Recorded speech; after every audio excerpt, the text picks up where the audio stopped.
Bem-vindos!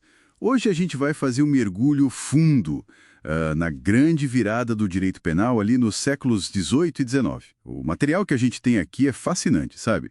Leva a gente desde aquela coisa meio brutal do antigo regime até, bom, o nascimento das ideias que formam a base do nosso direito até hoje. Exato. A nossa missão aqui é entender essa jornada, né?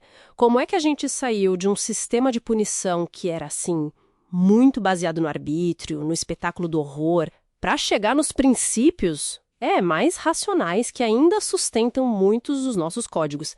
É uma viagem pela evolução do pensamento sobre crime, castigo e, claro, a natureza humana perante a lei. Porque antes do século XVIII, nossa, a coisa era bem diferente, né? O material descreve um cenário, olha, de pura arbitrariedade. Penas cruéis, suplícios públicos, tortura como método.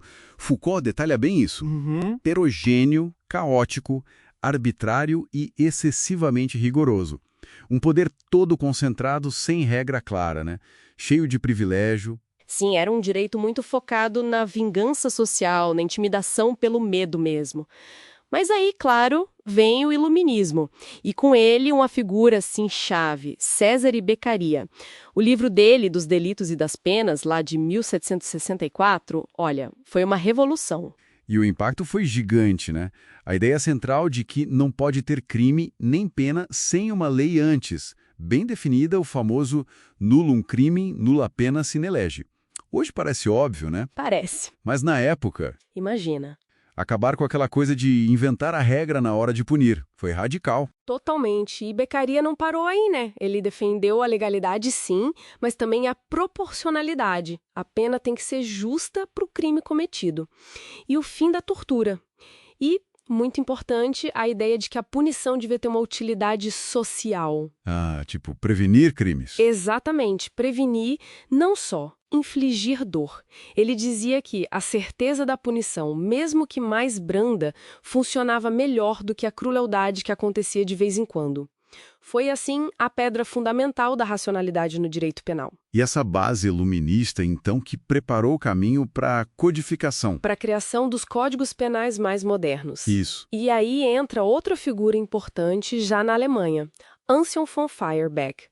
Ele foi crucial nesse processo de codificar. Além de organizar a teoria penal, ele criou o Código da Baviera, de 1813, e ele deu uma refinada no princípio da legalidade, sabe? Como assim? Ele deixou claro que a lei penal tinha que ser prévia. Nulla pena sine praevia lege poenale. Não basta ter lei, ela tem que existir antes do fato. E ele trouxe a ideia da pena como coação psicológica. Coação psicológica. A ideia era que a ameaça da pena, publicada na lei, funcionaria como um freio racional para dissuadir as pessoas de cometerem crimes. Uma intimidação, mas pela razão, não pelo terror físico. Entendi. Então, século XVIII, humanização, legalidade, racionalidade, mas a história continuou, claro. O século XIX trouxe um embate de ideias bem forte, né? As escolas penais. Sim, aí o cenário muda um pouco. O século XIX foi palco do grande confronto entre a escola clássica e a escola positiva. A clássica, bom, ela era herdeira direta do iluminismo, né? Nomes como Carrara. Certo. Eles ainda viam o crime como uma coisa mais abstrata, uma quebra do direito, uma entidade jurídica. O foco era no ato, na violação da norma. E o criminoso era visto como alguém com livre-arbítrio, que escolheu fazer o mal e, por isso, merecia uma pena justa, uma retribuição proporcional. Mas aí chegou a escola positiva e contestou tudo isso, né? Pelo que está aqui, eles foram muito influenciados pela ciência da época. Positivismo, darwinismo. Parece que o foco mudou completamente. Completamente. Para os positivistas, o crime não era só uma questão de escolha ou de quebrar a lei. Era um fenômeno natural, um fato social com causas que podiam ser estudadas, identificadas. O criminoso, para eles, não tinha esse livre-arbítrio todo que os clássicos falavam. Ah, era mais determinado, então. Exato. Determinado por fatores biológicos, psicológicos, sociais.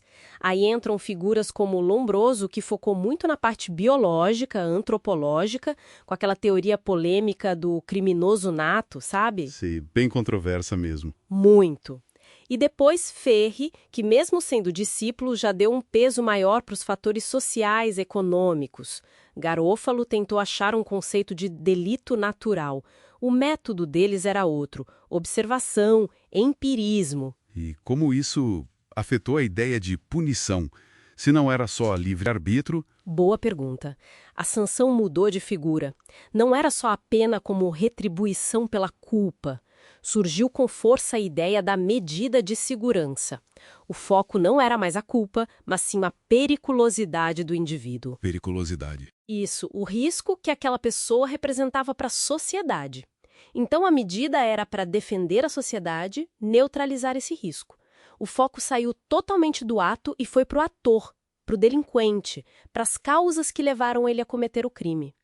É importante diferenciar essas escolas penais, que são mais filosóficas, sociológicas, das teorias do delito, que vieram depois e analisam a estrutura do crime em si: tipicidade, ilicitude, culpabilidade.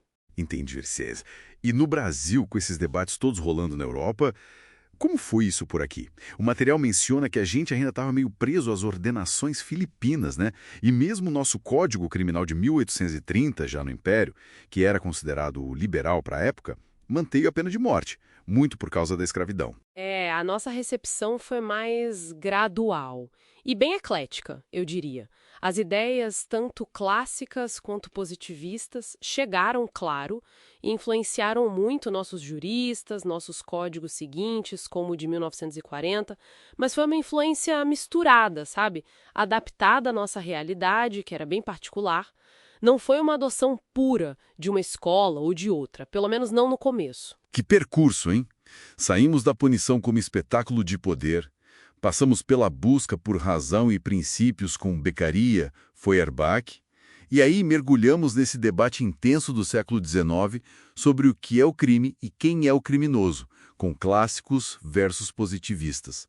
Essas ideias, esses choques, foram moldando o que a gente entende por justiça criminal hoje. E fica uma reflexão interessante, né? Toda essa tensão histórica.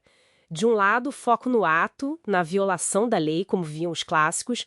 Do outro, o foco no ator, nas suas circunstâncias, sejam biológicas e sociais, como viam os positivistas. Essa tensão continua muito presente.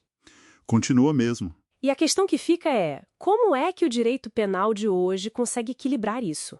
Como equilibrar a necessidade de responsabilizar alguém pela escolha de cometer um crime, com a nossa compreensão cada vez maior de que existem fatores complexos sociais, econômicos, até neurobiológicos, que influenciam sim o comportamento humano? É um equilíbrio difícil, né? E que está sempre em debate.